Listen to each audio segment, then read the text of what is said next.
Good morning. Welcome back to Planet Doug Behind the Scenes for Friday, July 7th, 2023. It's about 20 after 5 in the morning. A little bit of an early morning for me, but I make up for that by going to bed earlier.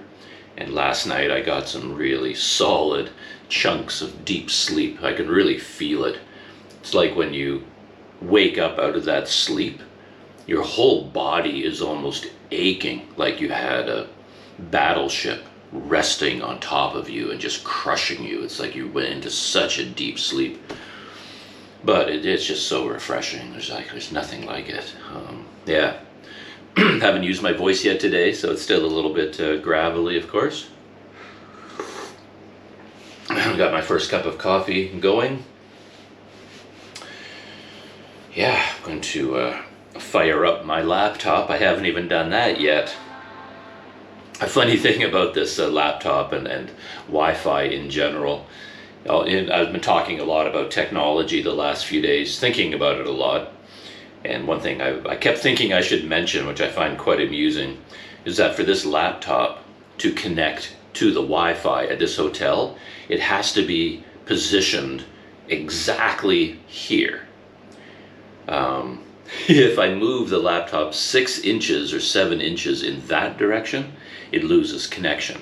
I mean, there's nowhere else in the room. I mean, at the end of the bed over there, there's a little table over there. I could put the computer on that table. Well, not really a table, it's more like a vanity or something. But yeah, it will not connect up to the Wi-Fi anywhere but this exact spot right here. And then sometimes usually I'm sitting down a little bit like this, and I have it raised up on my thighs like that. And then if I raise my knees up, like it moves an inch in this direction, I no longer have Wi-Fi. And I was like, oh, Wi-Fi's out, the Wi-Fi's out. And I was like, oh, no, it's just, I have to do this and there. Okay, now it connects again. So like, talk about a sweet spot. There's like an exact spot and nowhere else will it connect to the Wi-Fi. It's pretty funny. And also speaking of technology, I'm taking advantage of this to do yet another audio test. So in fact, the audio right now is being recorded by the GoPro's Media Mod, the front-facing mic. Gotta type in my password here for my MacBook to launch. This one, at least, is a very simple password. I mentioned the other day I use a password manager, and it creates very complex, long passwords for all of my online accounts. But since with this laptop, I have to physically type in the password every single time I turn it on, I chose a simpler one. So I don't have to look it up. I don't have to use a password. No matter how cheap we don't want to buy, as long as the stock is still coming down. Okay, we don't want to catch the falling and it's a mistake that a lot of people make. One is you also... Yeah, I guess a YouTube page just started playing an advertisement. I get so many of those ads about becoming a millionaire overnight. You know, there's so many. They're all Malaysian ads, I believe. They're speaking in English, but they're always talking about there's a recent one, like the 6th wave, some sort of pattern they've picked out in the stock market, and if you follow their tips, you know, you'll become rich overnight. And you know, there's always kind of sleazy looking men talking about how they doubled their income in 4 days. You know, if you follow my tips, my secret stock tips, you know, it's like, there's so many of those ads. I guess this is a free webinar on how to select the right stocks. And I talked about how the Mac always gives me problems with things. Here's the error message. As soon as I open it, it says, this Mac can't connect to iMessage because of a problem with my email address, which is my Apple ID. And I want this to go away because I have never used iMessage. I will never use iMessage. So I don't care that it can't connect to iMessage, but I have to constantly deal with these pop-ups and telling me there's a problem and I have to fix it, and it just keeps coming back over and over and over again. Maybe I can do something. Maybe I can go in and turn off iMessage and this won't happen anymore. Who knows? So yeah, I think that's it for technology. Life update.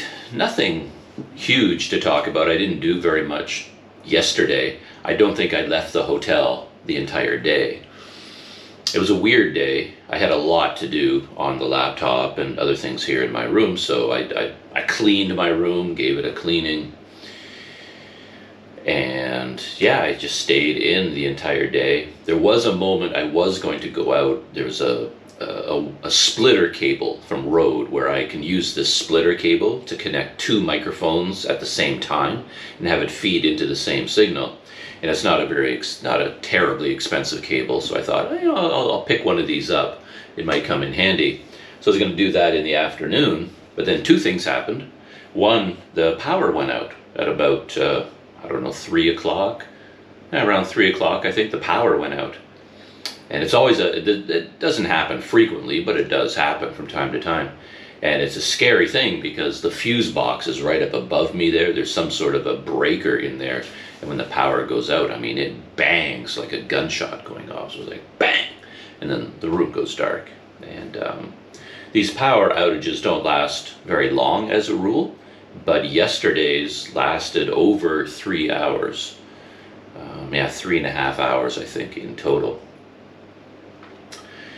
Yeah, now, I've got a flashlight, so it's not a huge deal for me. I just put a flashlight on, and it was during that blackout that I cleaned the room because I couldn't use my laptop anymore. The battery doesn't work on the laptop, so it has to be plugged in all the time. And of course, with the power being gone, there was no Wi-Fi. I could still edit video and stuff on my laptop, but since I had no power, I couldn't do anything, so I just put the laptop away, put on the flashlight, and I cleaned up here, and I was packing and organizing and cleaning the floor, cleaning the bathroom. I don't generally use the cleaning services of hotels because it is, it's just a hassle.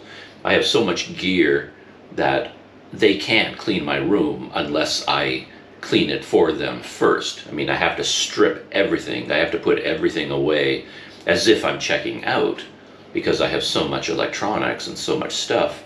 I basically have to take all of my luggage, put it all in a bag, seal it all up, and put it off to the side, and then they can clean and, change the bedding and do things like that.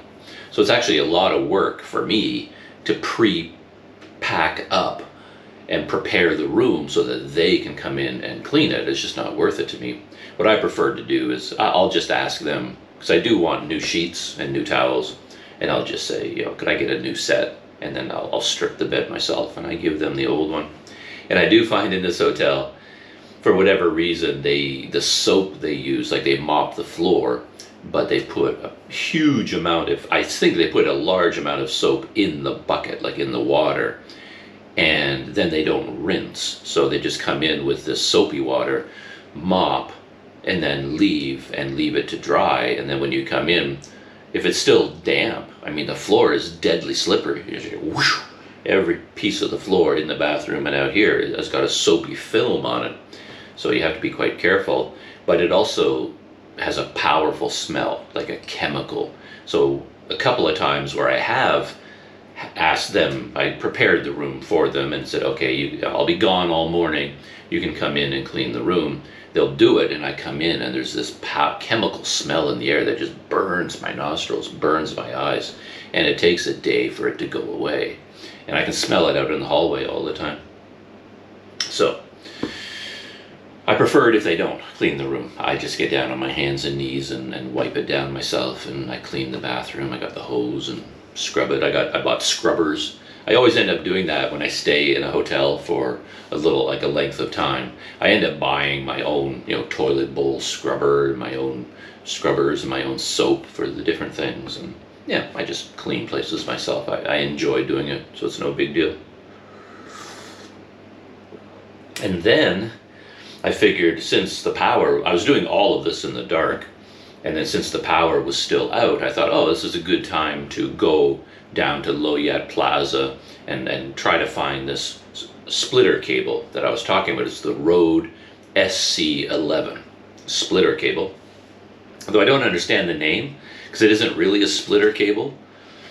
What it's used for, it has two cords on one end that go down into one, and you plug each one into a different microphone. So it doesn't split anything. The direction is not going in this direction where it splits. It's coming from two sources and combining them so that two microphones feed into the same input jack on your camera. So it's a combiner. It's not a splitter, but they call it a splitter cable. One of the many things about technology I don't understand. Yeah, you have to be careful. I remember in the past, I actually went out to buy a similar cable to this, and then I wanted it to do one thing, but then they called it a splitter cable, so I bought it, but it didn't actually do that. It didn't split. It was also like this one, it combined. I don't have that cable anymore. I think I got rid of it at some point. I didn't have a use for it because it wasn't a splitter cable. Weird. Anyway. Yeah, and then I was going to go and buy this Rode cable, but just as I got dressed and ready to go, and then suddenly I heard outside massive amounts of thunder and rain. I'm deep in this building. I'm nowhere near a wall or a roof, but I could hear the rain hitting even in this room. So, okay, it was a storm out there. And it was getting closer and closer to rush hour by the time I found this cable and was making my way back. You know, the whole MRT system, LRT, MRT, monorail, whatever, it would all be jammed with humanity. And everybody's soaking wet and sidewalks are crowded. And I thought, okay, nah, I don't need that cable today. So I ended up just settling back in again. And then I took a nap. I fell asleep in the dark. Maybe that's a good thing that the power went out. I actually managed to take an afternoon nap. And then by the time I woke up, yeah, the lights were still out. There was still no power a couple hours later. So yeah, it might have been 4 hours the power was out. Yeah, so I just waited patiently until I had power on my tablet. You know, battery was charged up so I could do something on my tablet. I actually have a keyboard cover for this tablet. Like, this was not the keyboard cover, this is just a regular one, you know. But I also have the keyboard cover, which is actually quite nice. And I don't use it often enough to really carry it with me everywhere. But the few times I've used it, I really, really like it. So I don't really want to get rid of it, you know. But I had power here, so I could do things on my tablet and on my smartphones while I waited for power to come back to charge my laptop. And I was chatting with Daryl from Wander Eats from time to time yesterday on WhatsApp. And he and I have arranged to get together for today. So that's my plan for today. At 7:30, which is one of the reasons I'm awake so early, so it's like 5:30 now. 2 hours from now, Daryl is showing up here in front of the hotel in his brand new BYD electric vehicle. I love going around in that car, it's just so much fun. And he has errands to run, and he invited me to come along for the day. And I think he's planned a couple of interesting not detours, but just stopping off. So he has to go to all these places. We're starting off by driving to Putrajaya. He has to do something there with his passport. Because for his business, he flies to Singapore and Vietnam a lot, and he has to do something with his passport, so he's going to Putrajaya. And yeah, I'm going to ride shotgun. We're going to go there. He's going to bring along his D4 mini microphone, which I'm going to test with my GoPro. As he goes to the government offices to deal with his passport, he's probably going to drop me off at a park, like there's a riverside park there, and I'm going to do some microphone testing there, and then he'll come back and pick me up again. And then I think he has to do something with his car. It's like some upkeep on his car. And I don't know. It'll be a surprise where we go. I don't really care where we go. I talked about this in a video long ago. I think my DNA is half, maybe more than half dog. Because, like, you know how a dog just loves to get in the car and go places? They'll just go anywhere with their human. You know, they really don't care. They just want to be around and go places. And you put them in the car, roll down the window, and they stick their head out the window. And they just love to go places. They don't care where they go. Just take me somewhere fun. And I'm like that very much. So even in Canada years ago, if anyone I knew was going out on errand runs, you know, like my girlfriend would be going I would have to go to the bank and to the grocery store and to the pharmacy and the post office and whatnot, and then I'd be, yeah, excellent. I'll spend the whole day running her errands with her. I'd be the one driving in that case. But yeah, I just loved just driving around and getting things done for other people. It didn't benefit me in any way. They weren't my errands, but I just loved doing that. So that's what I'm doing with Daryl today. And we'll probably go somewhere to have something interesting to eat, a coffee, things to talk about. And my plan is to bring my GoPro with me and record the events of the day and create a planned, vlog out of it. We'll see how that goes. Daryl may do the same thing, I don't know.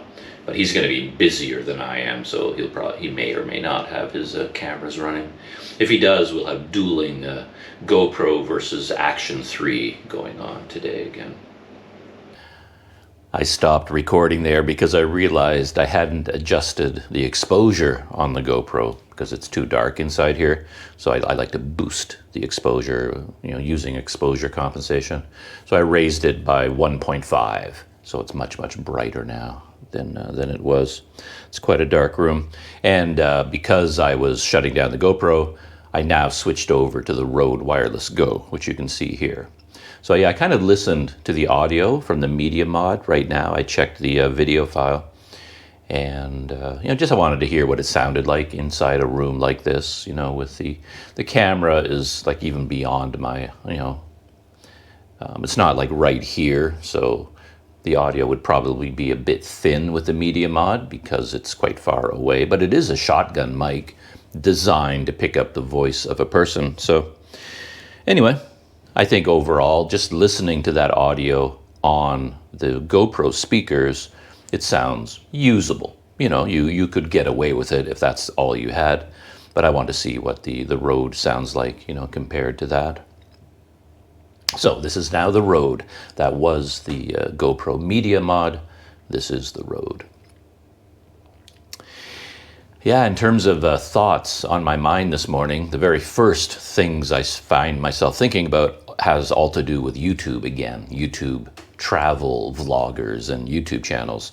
Because last night I went through a bunch of them online. I mentioned that I'm sort of following a set of them right now. I'm following an American called Where Is Noah. He's going around the world with a 360 camera, currently in Venezuela. And I just recently started following Bags Packed Family, an American family, 2 parents, 3 children. And of course, Itchy Boots and Patty Doyle, travel vlogger he lives in Thailand, but he's from the UK. So I watched some recent videos from all of these people. So I have some thoughts. Very simple thought when it comes. The first one, Where Is Noah? It's quite an interesting video, his last one, because he was in Venezuela and his taxi driver invited him back to his house to have lunch and meet his family, basically.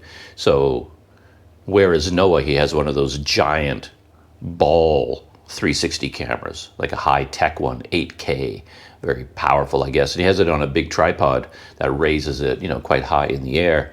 So he didn't record video of this, but I'm sure he asked them, hey, do you mind if I record our lunch? And they said, sure, fine. And then he just sort of plants the tripod, and you've got this giant dome, hovering in the middle of the room. And then he posts the video as 360 video, which I find, very, very interesting, because he's getting video of the entire interior of their house. And it had kind of an open plan from the kitchen to the dining area to the living room to the TV area, so you could see everything. But with a GoPro, of course, or any other camera, he'd have to mount it and point it in one direction, a static shot. But because he recorded this in 360 while I'm listening to their conversation, on YouTube, I can use my mouse to just sort of move the camera, and I can look in this direction, look at the dining room, look at the kitchen, look at the taxi driver, the man, look at his wife as they're cooking and preparing food. And in the TV area, their young son was watching TV, and I could, look off in that direction. I could look at the ceiling see how the house was constructed, you know, what kind of a ceiling. I can look at the floor, look at all the furniture. You know, it's cool to be able to move around within that space on video. Audio was pretty bad though. He has very, very thin audio, and everybody's far away from the camera, and I assume the microphone is mounted on the camera, so the audio is quite thin. It's not very pleasing.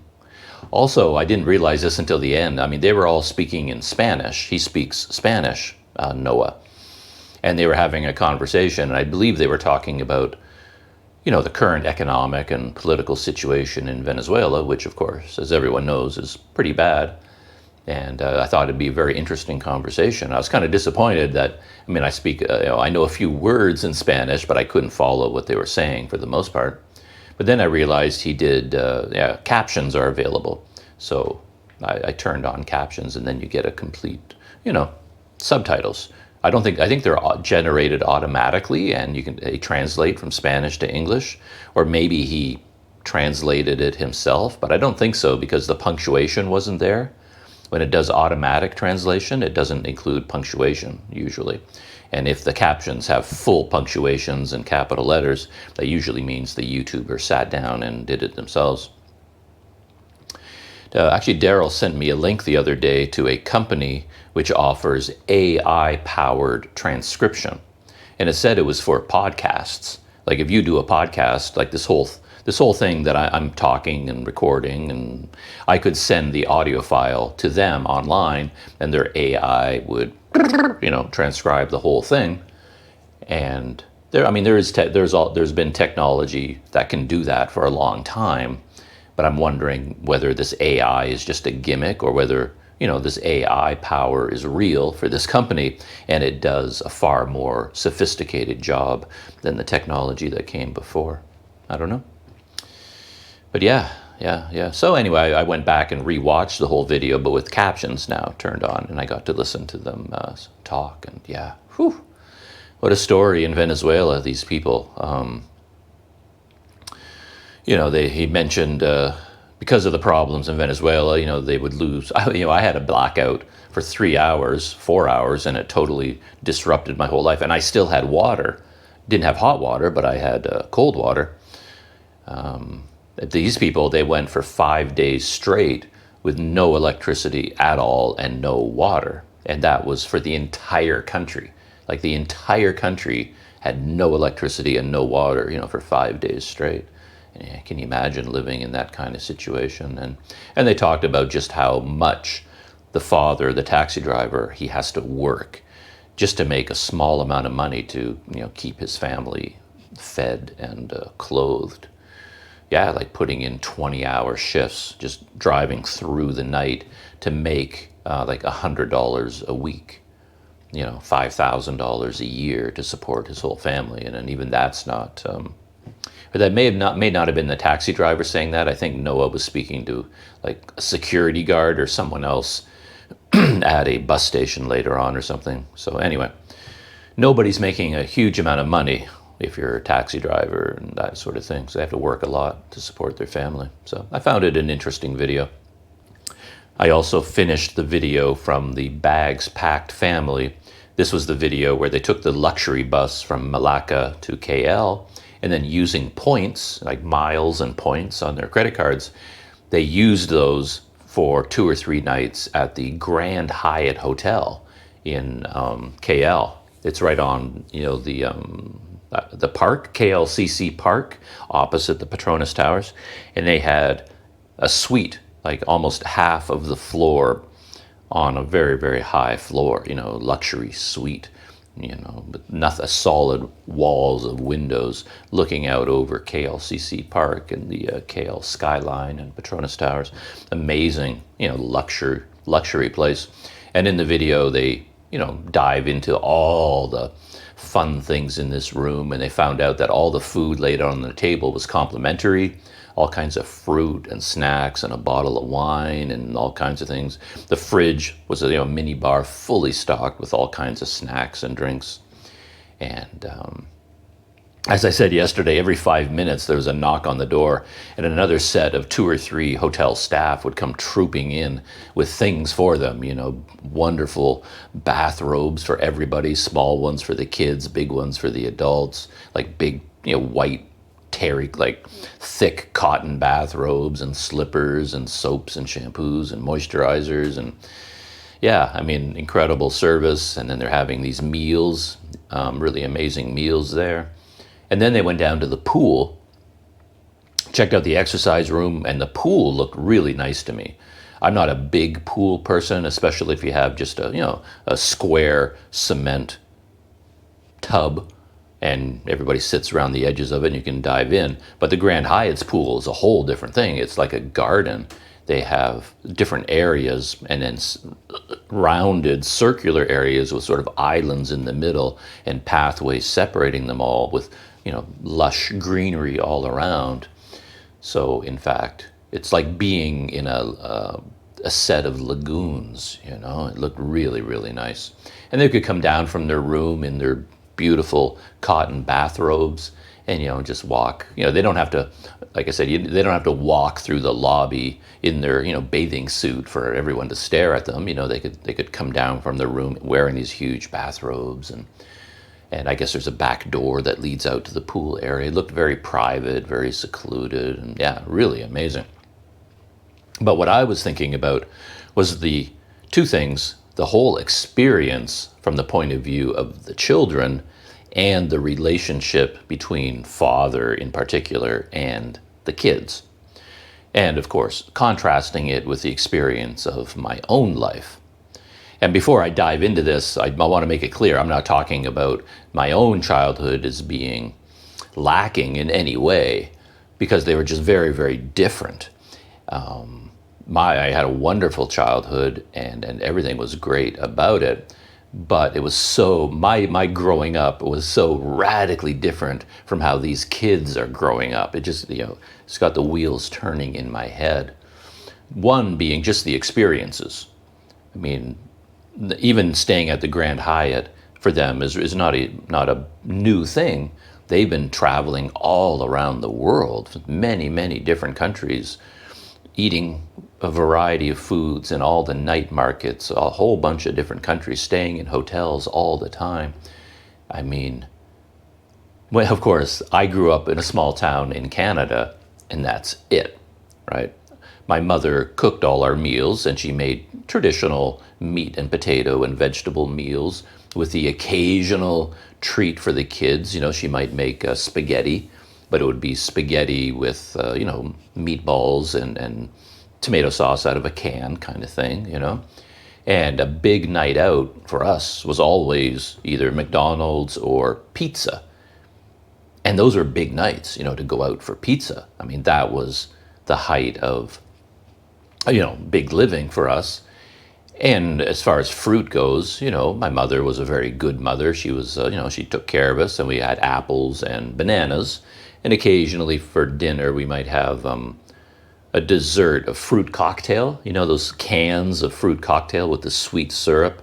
And I guess there was other fruit in there, chopped up pears and sometimes pineapple, I guess, and some sort of little fruit I didn't even know. And as a kid, I never liked that fruit cocktail. I was a bit of a picky eater when I was a kid. And I was never thrilled when the fruit cocktail came out, but I did like the sugary syrup, that was inside the can.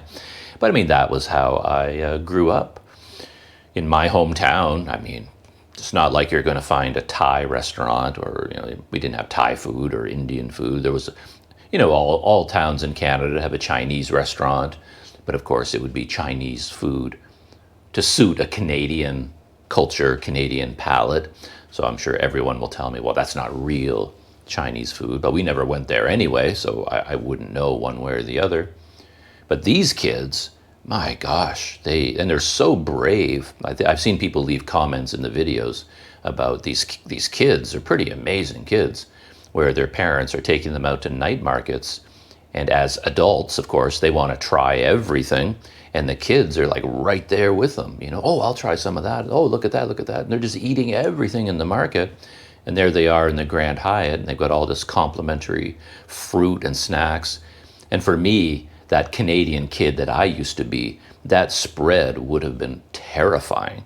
I wouldn't know what to do with it. I wouldn't know what any of it was. Like apricots, like a jar of some kind of candied or preserved apricots. I'm like, no, no, no, no, no, no, no, no way, no way. I wouldn't touch any of that stuff, you know. I needed very simple, bland food when I was a kid. And these kids were just like, oh, yes, you know, we can try the apricots. And they're opening the jar, and the daughter's like, oh, this is so good, and try this, try this, try this. It's, dragon fruit. There was like a plate with fruit and covered in saran wrap, you know, plastic wrap, and the father was going to tear it open, and the youngest boy was like, no, no, no, I want to pop, you know, I want to pop. So he wants to stick his finger in there, and then they tear off the plastic, and everybody's excited about dragon fruit. And you know, as a kid in Canada, you showed me that dragon fruit, I'm running. It looks like a terrifying piece of fruit, and I wouldn't want to eat it. I certainly would have no desire to eat it. And if my parents tried to force me to eat it, I would have fought them tooth and nail. He was like, no, I don't want to touch that thing.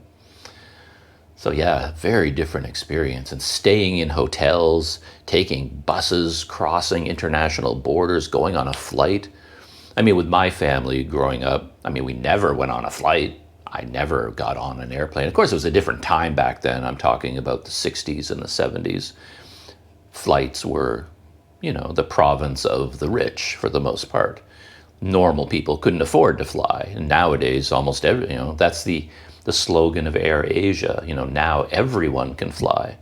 And people, even on a low income, they can still afford to fly. I mean, you're getting a little, you've got no leg room and stuff like that, but yeah, you can fly. Back in those days, you couldn't. So I just think about these kids and the knowledge they have now of all these different countries and regions and food, and they must be, I don't know, they're just going to grow up in such a different world. With my family as well, we never stayed in a hotel, not once. I have a vague memory, like this tiniest tickle way in the back of my mind, of something to do with a motel, like a very, very low budget, because maybe in Canada we were driving somewhere and there was a huge snowstorm, which was very common back in those days. You know, the highways would be white out. And if you're driving, you're stuck. You know, it's very, very dangerous. And maybe we pulled over one night and stayed one night as a whole family in one room in a motel. But I think even that's a fake memory. I don't think we ever did that. But we certainly never stayed in a hotel.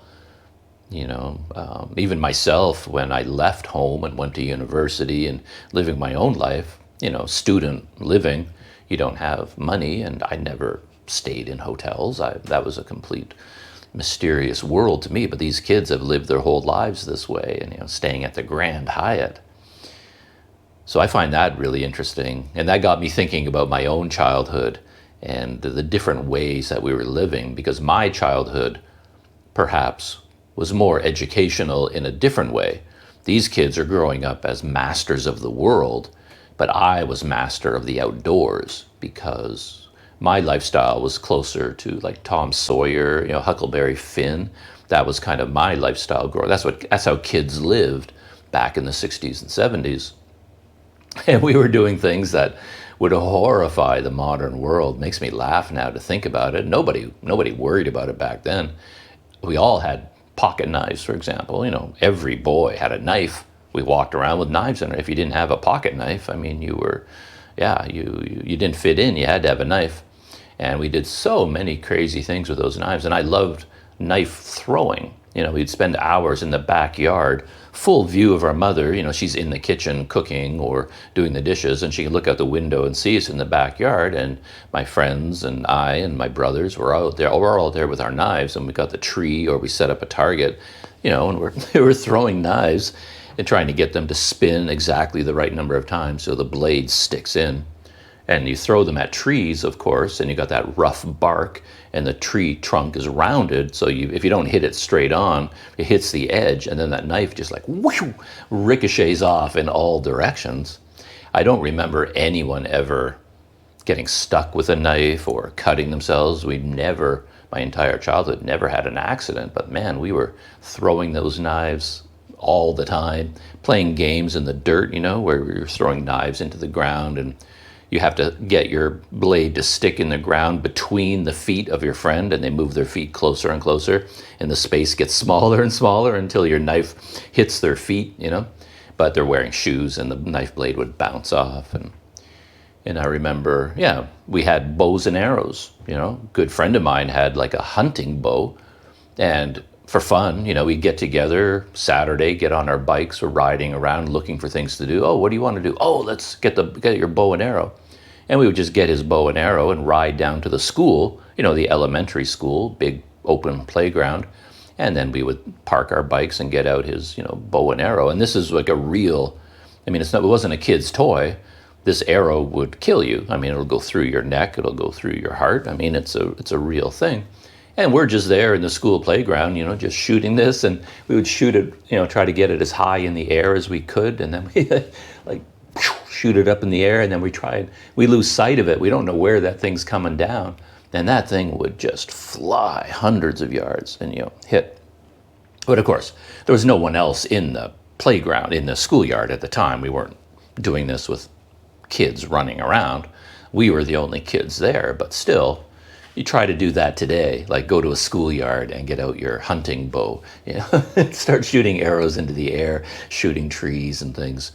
I mean, you know, the police would be there in minutes. Every, you know, Karen within a 10-block radius would come charging in and then tell you to stop. I mean, that was just the tip of the iceberg of the things we got up to and the places we went, you know, that technically, you know, dangerous places. I mentioned this, I think, in a previous video long ago about when I was talking about my childhood. Our favorite place to go was on the river. We had a huge river, the St. Clair River, separating Canada from the US. And this is on the Great Lakes, and there are huge, like, lake liners, like oil tankers and coal ships, huge, like, ocean-going ships, basically, would go up and down the river and into the Great Lakes. And two of them, old derelict ships, rusted out hulks, like massive things, were cabled up and tied to the shore of a section of the river using these big cables, and they were just left there. And right beside it was a sand and gravel pit for a construction company. And the whole place was like wide open. It was called the Chem Barge. And as kids, we would ride our bikes there, and just ride our bikes right into this, you know, area with all the construction area with these huge ships. And all day long, we'd be climbing all over these ships and jumping off them. One of them was like a chem barge, and like it was open in the bottom, like one of those things where they could fill it with sand or gravel, and like a dredger kind of thing. I think that's what it was. And it could open the bottom and dump the sand and gravel.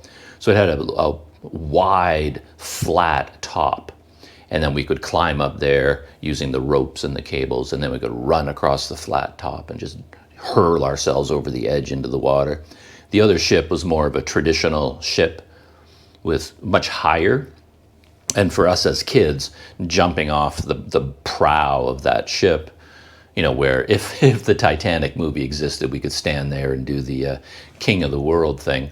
It was, you know, that spot on the front of the ship. And jumping off that, to me, was like the equivalent of cliff diving in Mexico.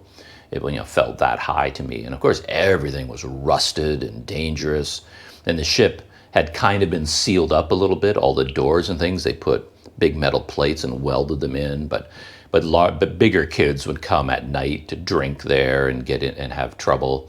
And, you know, they would bring crowbars, and they over the years, these big metal plates have been torn down, so you could go inside the interior of that ship. And man, what a place that was.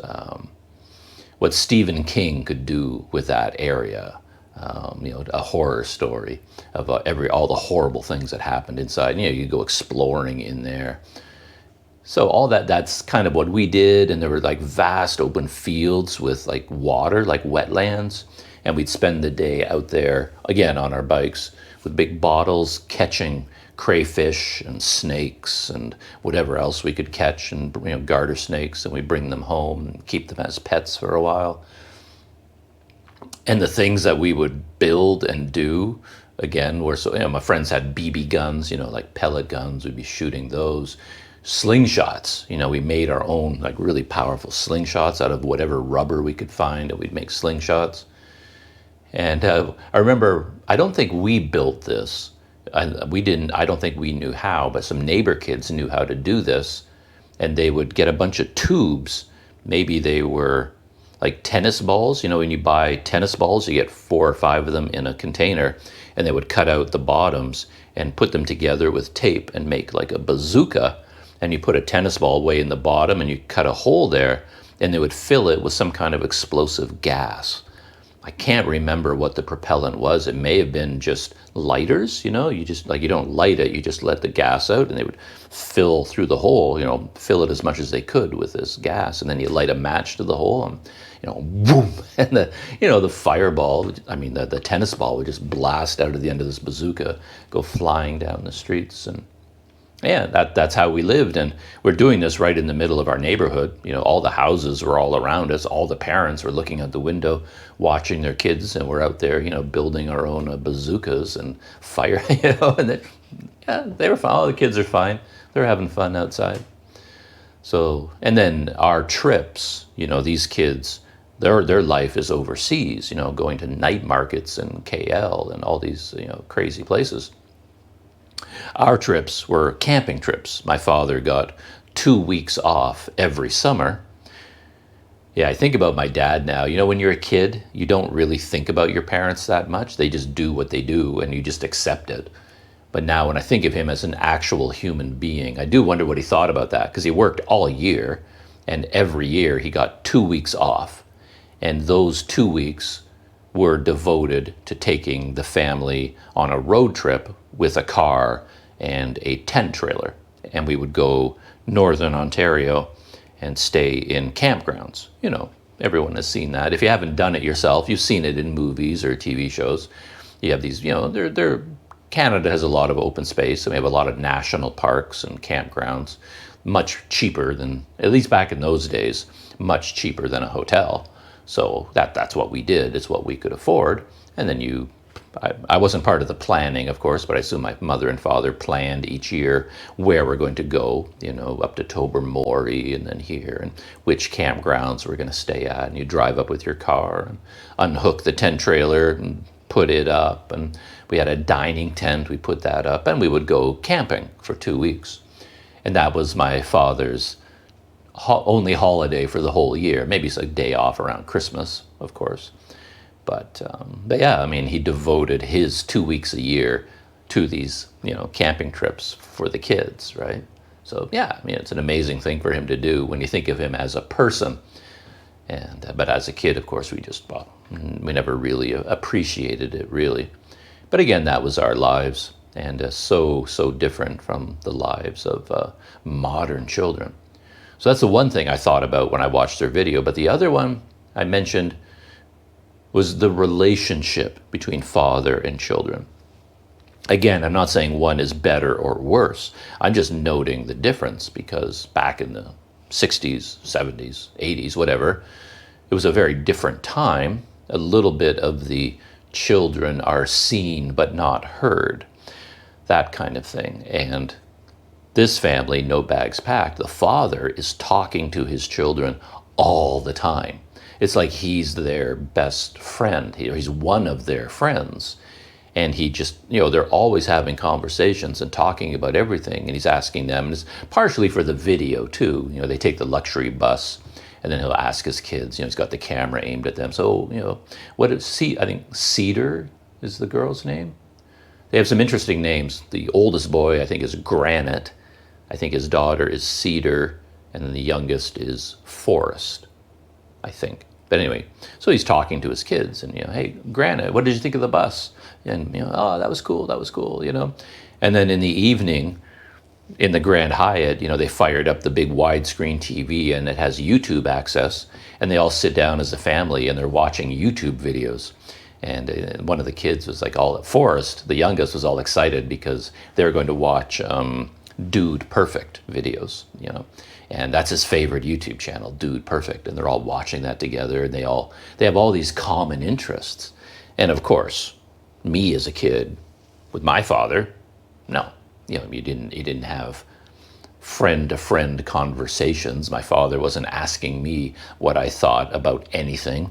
He didn't ask me, like, what did you do yesterday, or what are you going to do today? He wouldn't have a clue what I did, ever. On the weekend, you get on your bike and, bye, I'll be back for dinner, and you ride off to your friend's house, and you're gone for the whole day, having all these adventures, building ramps in the garbage dump so that you can ride your bike, over the ramp and crash and look for diamonds in the garbage, looking for treasures. And we would have all these adventures all day long and come back at the end of the day. And it's not like my dad would ask, oh, what'd you do today? And he wouldn't be able to name, he couldn't tell you back in those days who my friends were, what I did. Fathers just didn't know these things and didn't care about these things. You weren't friends with your children. We had no common interests other than hockey, I guess. He loved to watch hockey, Saturday night hockey, and that was a family tradition. We'd all watch the hockey games together. But he was involved in a lot of things. As a kid, he grew up in the Netherlands, kind of in the World War II era, and he learned how to make a lot of his own toys as a kid in the Netherlands out of paper. And so he taught me how to make paper darts, which is like the most amazing thing I can do. It's my greatest talent. I've been amazing children all over the world. Like you just take any piece of paper, and then I can actually make a paper dart out of it that just, it's amazing how far these darts will go. And if you don't know how to do it, it would never occur to you that you can make a paper dart like that out of paper. But my dad taught me how to do that. He was a master at making paper airplanes, so he taught me how to make this very special paper airplane. And I even used it in Canada to win a paper airplane competition, like Best Flyer, I think I won. And he would build go-karts with us in the garage. We would build, you go in the backs of supermarkets, grocery stores, like in the ditch, you find shopping carts, old, rusted, abandoned shopping carts, and you pull the wheels off them and then take them home. And then my father helped us build a go-kart, no motor or anything, but just some simple planks of wood with a seat. And then you take these shopping cart wheels, and my dad would get these nails. They're still the biggest nails I've ever seen in my life. They're like railroad spikes, and then just hammer them into the end of the wood. So that was our axle and bearing. It was not a very sophisticated build, but all you needed to do was hammer a nail with this wheel on both sides, on the front and the back, and then there'd be I guess we needed our dad to drill a hole between the two pieces of wood at the front and put a bolt in there, and then the front would, that's how we would steer. And we put a piece of rope onto the front axle, the front, I guess it's an axle, and then we would just pull it this way to steer. And we had a little wooden thing we build on the back where you take a broken hockey stick and you insert it into this spot on the back, and then someone would push the go-kart. So one kid would be sitting on it, steering, and the other kid would be behind, pushing it with a hockey stick and running behind it and trying to get them to go as fast as possible. And, my dad helped us build these things, So he was involved in our lives doing all that kind of stuff. But it's a very different experience from here, where they were much more, friends and very chatty. Yeah, totally different experience. So that was what I got out of watching Bags Packed Family. I still have trouble with that name. I always want to say Packed Bags Family, but it's actually Bags Packed Family. Well, just for my own education, I switched to another microphone. This one is the Boya BY-MM1 shotgun mic, and I'm pretty sure this is not going to be very pleasing compared to the others, because I've done experiments with it before, but most of them were outside, and it doesn't really pick up my voice very clearly from a distance. I used it for recording other things in the past, but then I would hold it right here, next to my mouth, If you speak directly into it, it actually has a really nice sound. But when it's, arm's length or further away, then it does. I don't think it's sensitive enough. So when I tested Daryl's shotgun mic, he has a Deity D4 Mini. It's almost identical to this Boya in terms of structure and style and everything. But it seemed to pick up my voice from farther away, so I think it's a much more sensitive microphone.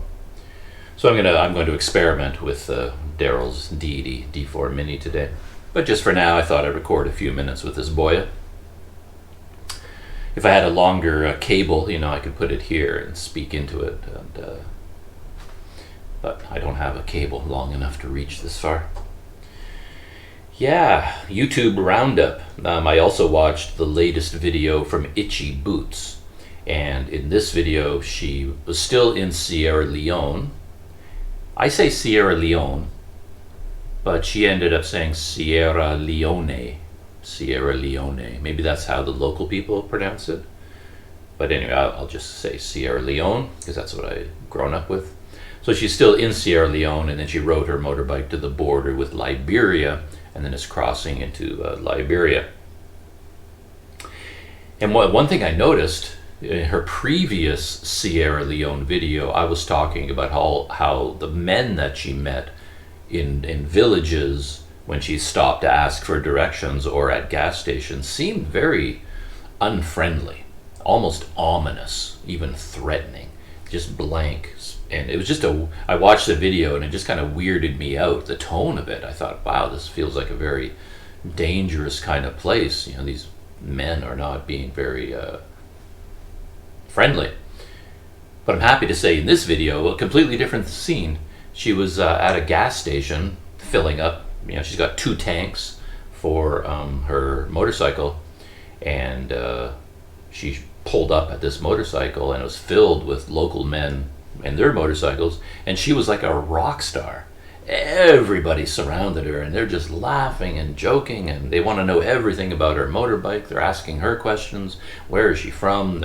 Seems everybody is always fascinated with her big GPS device that shows maps, her route, and they want to know where she's come from, where she's going, and they're big friendly smiles. Everybody's laughing and joking, and so it was a completely different scene. So I don't know why that one day the men in Sierra Leone struck me as so unfriendly, and now suddenly everywhere she went, all the men were just like, head over heels friendly. She's even at the border crossing with Liberia. This is where her video is ending, and I could hear, men in the background.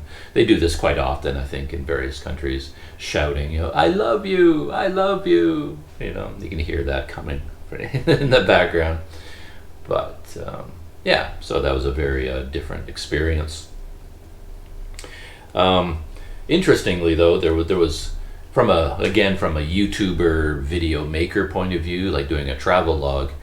She's riding her motorbike, doing her usual thing. She's got the drone shots, and she uses this very sweet orchestral music all the time for these drone shots. It's not to my taste.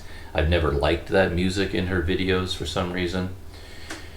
But, she likes it, and other people seem to like it a lot, but I don't really, doesn't do anything for me. And then at one point, she stopped in the middle of nowhere, just a forested region, dirt road, and she stopped her motorbike and pulled off her helmet. And I think she just wanted to let the motorbike cool off. She's still having mechanical problems with it, and I think she's worried about it. And she thought, well, while I'm here, just sitting around waiting, and it's a very quiet place with lots of jungle sounds, birds and insects and things like that. And she started talking into her GoPros, basically talking. And she started telling stories about her experiences, in particular about the local currency, which I found really fascinating. She pulled out a note from Sierra Leone and said this is their largest bill, and it had 20 on it. I think they're leones is the name of the currency. So this was 20 leones, and it is the biggest bill that you can get. And because of that, people there are doing that thing where they have to carry around stacks of money. So when you fill up your gas tanks on your motorcycle, you have to pay, with like huge stacks of money, and everybody's got to count them. And because of the local inflation, which can be quite bad in these countries, what they do is the amount on the currency gets bigger and bigger and bigger. So in fact, this bill had reached 20,000 leones. And then at one point, the government just says, okay, let's chop off 3 zeros. So right across the board, they just take all their bills and just remove the last 3 zeros. So the 20,000 leones bill becomes a 20 bill. The 10,000 bill becomes a 10. The 5,000 becomes a 5. They just get rid of the thousands, basically. And since money really is just in our heads, right? It's not real. It's just something we all agree exists. You can do anything you want with it. If you tell people that your 20,000 leones note is now worth 20 leones, okay. If you tell me that's what it's worth now, that's what it is. But some of the old bills are still in circulation. So you might get a 20,000 leones note, but in real terms it's only worth 20 now, even though it says 20,000 on it. It's such a complicated economic life. And she was talking about how ATMs were hopeless. There's no power, like in all these countries she's been going through, the power is gone a lot, and ATMs need power to run. So in Sierra Leone, very rare that she can find an ATM at all. And then if she does find one, there won't be any power, so it won't work. And then even if it does work, it won't accept her card. So she has a lot of trouble with money. And luckily, she's done this before. She's not sailing into Sierra Leone with one ATM card and nothing else. She brought money. She brought cash. She's planning ahead, so she has a lot of U.S. currency. And she's been paying in U.S. dollars at all the hotels and things like that, because she can't get local currency. I think one time she got one ATM to work, but it could only give out a very small amount of money, but kind of a useless amount. So she's been paying in US dollars at all the hotels, and then she's been able to change US dollars into leones at the hotels. And so she's finding her way, but it was a very interesting story.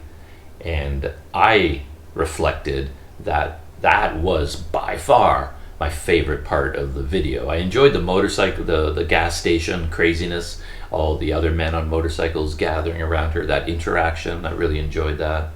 But this sort of behind the scenes, like what she really does. I mean, you've got the videos where she's riding her motorbike during the day and taking beautiful drone shots, and that's what her videos mainly consist of. But I know from experience, anyone who's been overseas knows that, well, what about, there's a lot of other things going on in the background. She's got to deal with money, get water, get food, figure out hotels, where to go, how, plotting, visas. Like, she's got to do all this research constantly about, okay, now I need a visa for Ghana, and where can I get a visa? Where is her, she's doing all this in the background, and it never is in any of her videos.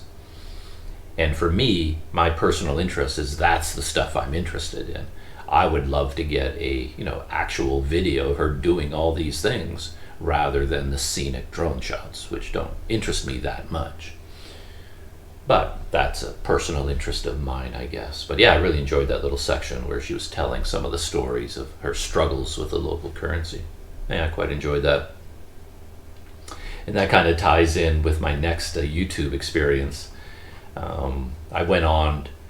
I mentioned in the other video that Paddy Doyle's gone to Switzerland. And what he does lately is he'll select a country, and he knows he's going to have a chunk of videos about that country, but he always starts the series with a travel video, which is different from his normal style. He doesn't usually shoot that kind of video.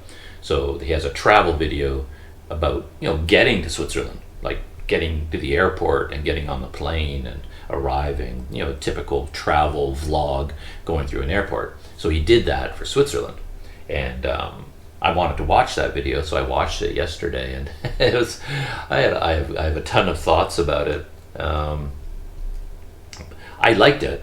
I mean, I enjoyed that video. I'm sure more than I'm going to enjoy any of his actual Switzerland videos, because I like seeing people doing actual traveling and dealing with the things. One thing about Paddy Doyle is, I've noticed it in other videos too, he's more scattered than you'd think, which I find quite interesting. In this case, for example, he's at the airport, he's checked in his backpack, he's got like a small, like a 40-liter backpack, and then a small day pack that he, his carry-on luggage. So he's checked in his backpack, waiting for his flight, and then he realizes he has no wallet. His wallet is missing, and his wallet has his ATM card in it. And I guess he only has one. He only talked about one ATM card.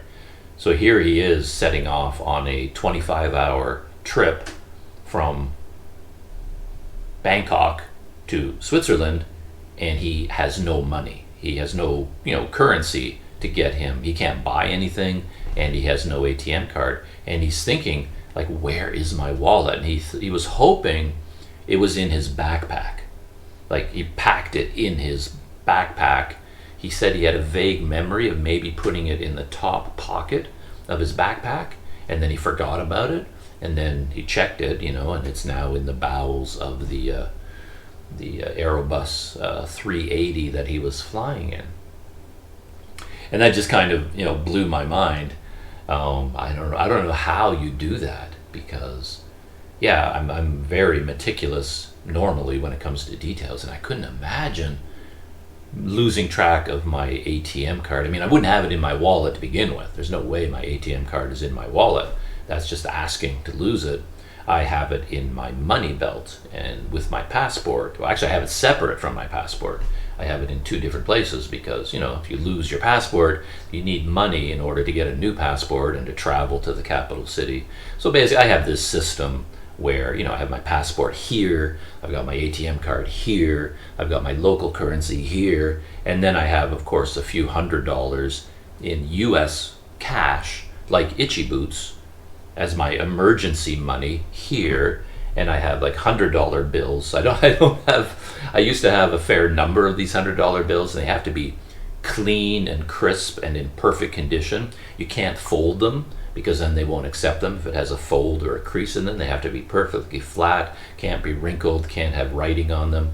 So you have to make sure you get these $100 bills in perfect condition before you go, and then you have to travel with them and keep them in pristine condition the whole time. So you have to pack them properly, and then I have a bunch of 20s, some 10s, 5s, and 1s, So I have because sometimes you're in the airport and you have to pay $5 tax or something, and then if all you have is a $100 bill, so you like to have 1s and 5s and 10s and 20s and some 100s, because just have for emergencies. So with Paddy, I was thinking about this, like, how does this happen? And I was wondering if it's a modern life thing. Like, Paddy is about half my age, I guess. I think I'm twice as old as he is. And he grew up in a slightly different era. And I've seen this happen all the time. Not just with Paddy Doyle. I've seen other travel vloggers in their 20s and 30s who will arrive in a new country, take out their ATM card, and it won't work, and then they're stuck. They have no money. Like, oh, I can't get any money out of the ATM. And then they go a few days with no money, and they have to, get their ATM card fixed or have money wired from home through, what's that? I can't remember the name of that big company, the one that wires money all the time. And every time I'm watching that, I'm thinking, like, wow.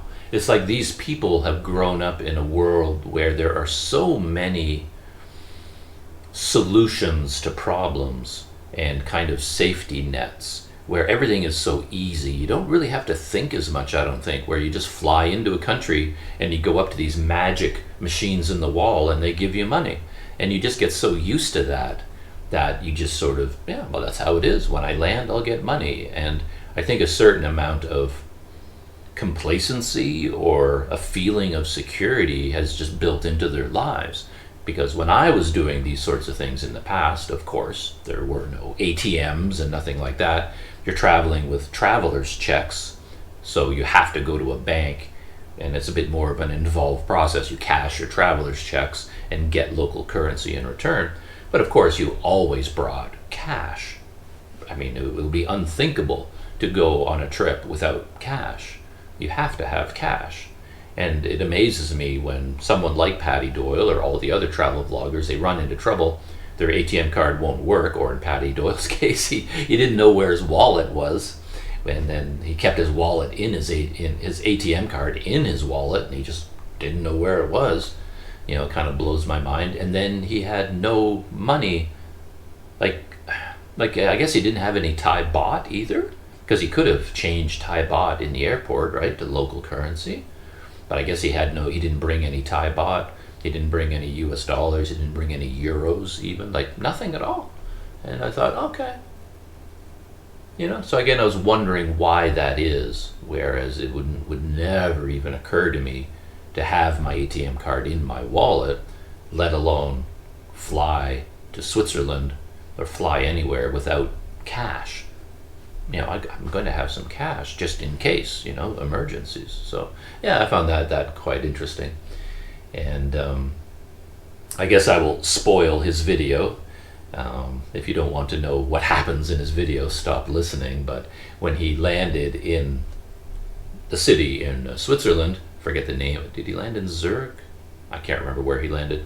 But then he got his bag, and the first thing he did, of course, was zip open the top pocket, and then, my wallet, right? But I was astonished even where the wallet was, because it was, you know how knapsacks can have they have all the main compartment, and on the very top there can be like a zippered thing on the very, very top. And that's where his wallet was, and that pocket was completely empty. And it wasn't locked. It's not like his wallet was on the inside behind a locked zipper. No, it was just in this little floppy pocket on the top. Anybody at any point could have just unzipped it and, wallet, score, you know. The zipper, I think, could have come open and the wallet could have fallen out. I mean, it was just the least secure place possible where you could put anything. And that he just sort of tossed his wallet in there, zip, and then just forgot it was there. And that just kind of blew my mind. So yeah, I find that kind of interesting. And other little things, he was flying Emirates, which went through Dubai, so it landed in Dubai, and he was in the Dubai airport, and there seemed to be a lot of confusion about his connecting flight. He couldn't find it on the board, and I guess there was a lot of discussion of when it's leaving and the departure time and the gate. And then at one point he kind of realized that he didn't even know what time it was, because he forgot that he flew into a new country and they had their own time zone. So, you know, he was looking at his watch and it was set to Thailand time, and that's what he thought the time was. So he was constantly, my flight. He was trying to figure out what time it was and how many hours he had. And then it turns out that all of his calculations were wrong, because, he forgot. He didn't change the time on his watch, and he didn't realize that he was in a new time zone. You know, so I was like, wow, okay, that's kind of careless. Oh, my laptop just beeped. I'm pretty sure that's going to be Daryl planning our day. All right, we are on track. He's going to be swinging by the hotel at 7:25, and it is now 6:40. So I may have to shut down this behind-the-scenes video podcast fireside chat and make sure I'm ready for this. So yes, Daryl is on his way, and I have to get ready for the day. And I only have 4% left on my GoPro battery. So I'm going to shut down, and I'll finish my story of Patty Doyle's video later on in the day, when I come back. Yeah, I have a few other thoughts about that. All right, I'm back. Different shirt, so you know it's a different time. And I'm going to just finish my thoughts about Patty Doyle's new adventure in Switzerland, and in particular about his travel video. And yeah, I guess I had a couple of remaining thoughts.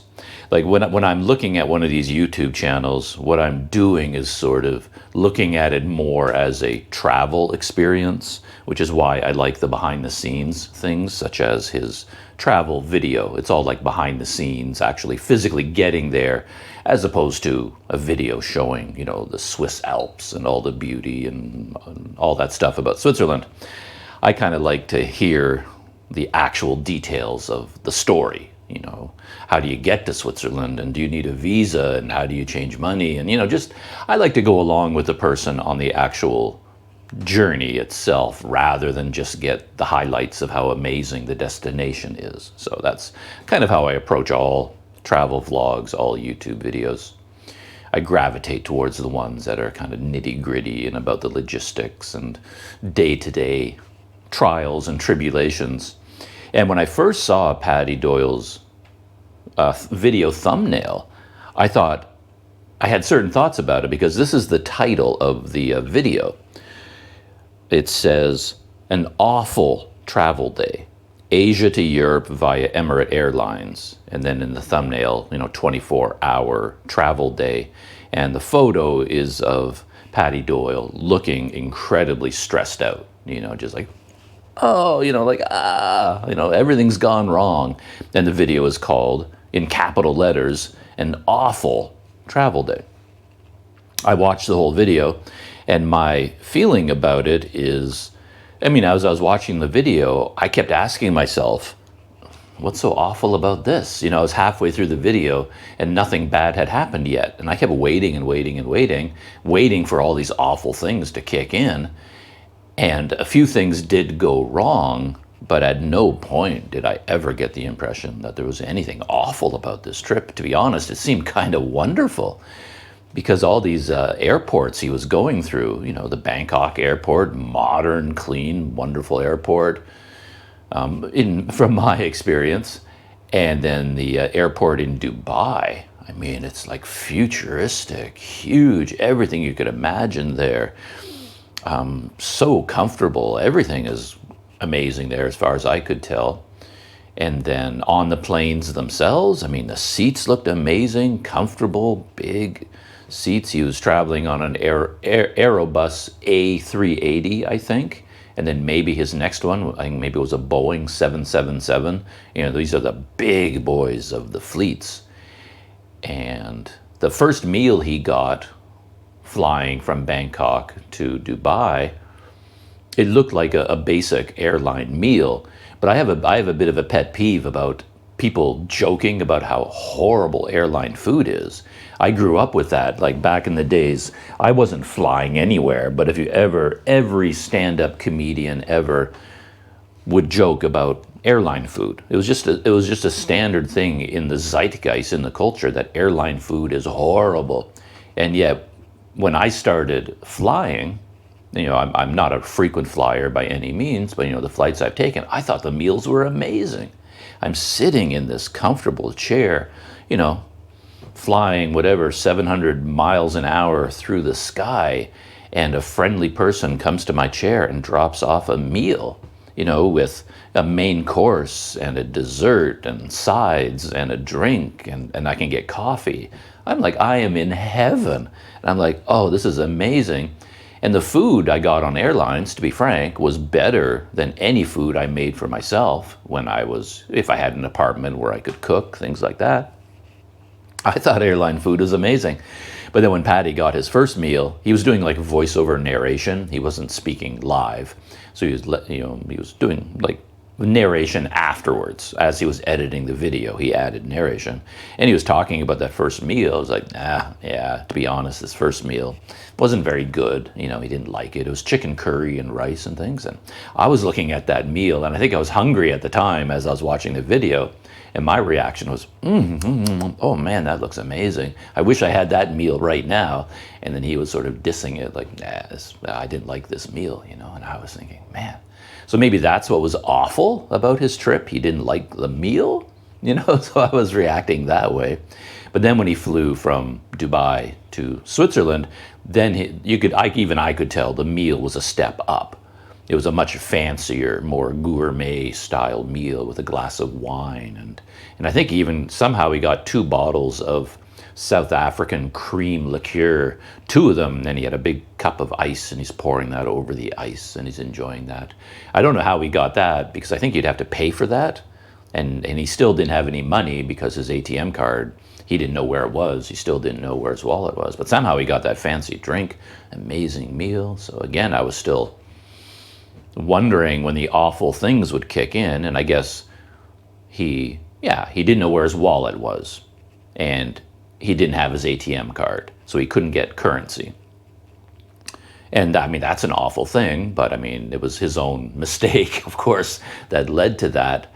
And then when he was in Dubai, there was some confusion about when his flight was leaving. I didn't quite understand what he was saying, but it seemed like the confusion was because he forgot that he was in a new time zone. So that was, kind of his own fault there as well. If there was any confusion about departure time, it was sort of because he forgot about the time zone change. And then when he landed in Switzerland, he had 3 trains booked. So his flight landed, and then to get to the city where he wanted to spend the night, or where he wanted to start his journey, he had to take, I think, 3 trains, or maybe 2 or 3. And he had booked all these tickets in advance. So that made the journey very long.